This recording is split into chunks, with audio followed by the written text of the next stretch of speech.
الصلاۃ والسلام علیک یا سیدی یا رسول اللہ وعلی آلک و اصحابک یا سیدی یا حبیب اللہ۔ نبی اکرم نور مجسم صلی اللہ علیہ وآلہ وسلم کے نماز میں افعال مبارکہ جو ہیں ان کی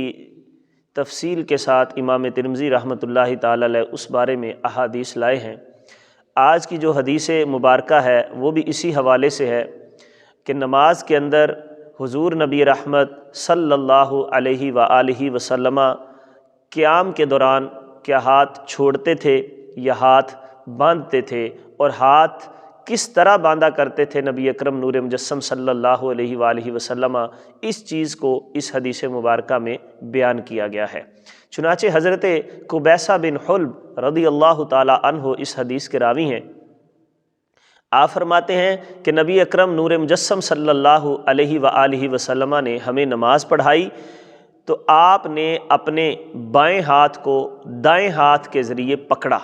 بائیں ہاتھ کو دائیں ہاتھ کے ذریعے پکڑا، یوں کر کے پکڑ کے حضور علیہ الصلاۃ والسلام نے باندھا۔ گویا کہ اس حدیث میں ایک بات تو واضح طور پر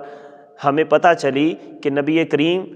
رؤوف الرحیم صلی اللہ علیہ وآلہ وسلم نے نماز میں قیام کے دوران ہاتھوں کو باندھا، ہاتھوں کو چھوڑا نہیں، ہاتھوں کو باندھ کر حضور علیہ الصلاۃ والسلام نے قیام فرمایا۔ اب باندھنے کی کیفیت جو تھی وہ بیان ہو رہی ہے کہ بائیں ہاتھ کو دائیں ہاتھ سے پکڑا، بازو کو نہیں،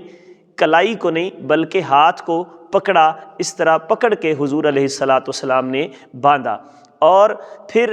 باندھنے کی کیفیت بھی بیان کر دی گئی۔ اور اب اختلاف اس بات میں ہے کہ ہاتھ باندھے کہاں جائیں گے،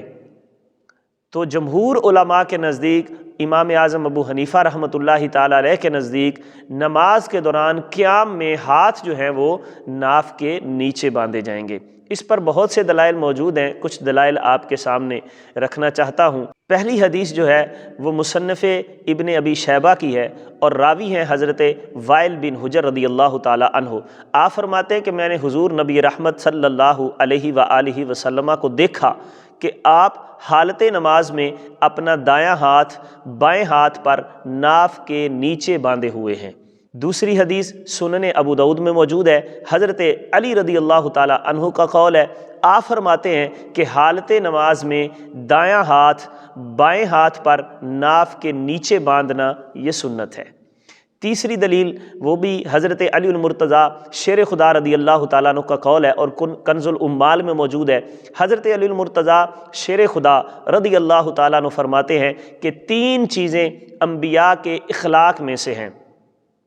پہلی آپ فرماتے ہیں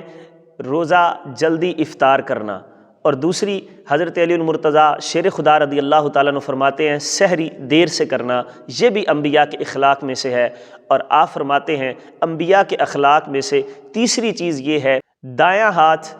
بائیں ہاتھ پر رکھ کر ناف کے نیچے باندھنا، یہ انبیاء کے اخلاق میں سے ہے۔ اور چوتھی دلیل سنن ابو داؤد میں موجود ہے، حضرت ابو ہریرہ رضی اللہ تعالی عنہ آپ فرماتے ہیں کہ نماز میں ہاتھ پر ہاتھ رکھ کر ناف کے نیچے باندھے جائیں گے۔ گویا کہ ان دلائل سے پتہ چلا کہ ناف کے نیچے باندھنا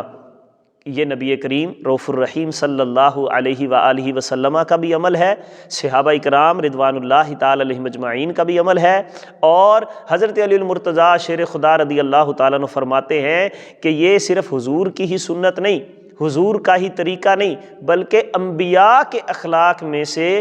ان کا ایک طریقہ یہ ہے کہ وہ اپنا دایاں ہاتھ بائیں ہاتھ پر رکھ کر ناف کے نیچے باندھا کرتے تھے۔ اللہ کریم ہمیں سمجھنے کی توفیق عطا فرمائے، آمین۔